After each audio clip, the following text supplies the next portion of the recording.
حبايبي عاملين ايه؟ وحشتوني. والنهارده راجعين بفيديو جديد، وزي ما انتوا شايفين تعالوا نعمله بقى حمص الشام الجميل اللي بيدفي في الجو الساقع ده. حاجه كده تدفينا كده وتدينا طاقه كده. تعالوا يلا بقى نشوفوا الجمال دوت عملناه ازاي. انا اول حاجه هنا اهوت جبت ربع كيلو اللي هو حمص الشام دوت، نقعته يوم كامل، وبعد كده غسلته وحطيته على البوتاجاز يتسلق.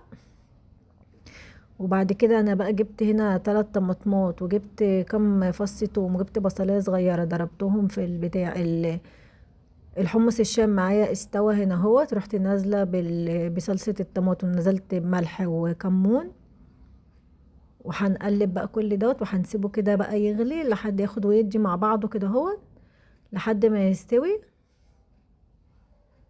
وهزوده بقى ميه سخنه، بقى زودي بقى ميه سخنه، الميه بتاعته طعمها احلى من حمص الشام نفسه.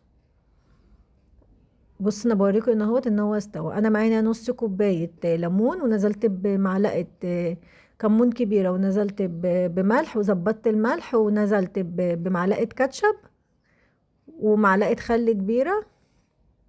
بعد كده هاخد من ميه الحمص الشام، وهنزل هزود الكلام ده كله. هنا انا بوريكم ان هو استوى معايا.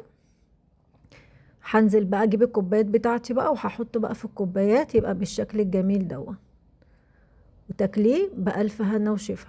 وهحط بقى الليمون والحاجة بتاعته نحطها له بقى كده ايه عشان تظبط طعمه، ونحط حبة خل ومعانا بالشكل ده كده اهو.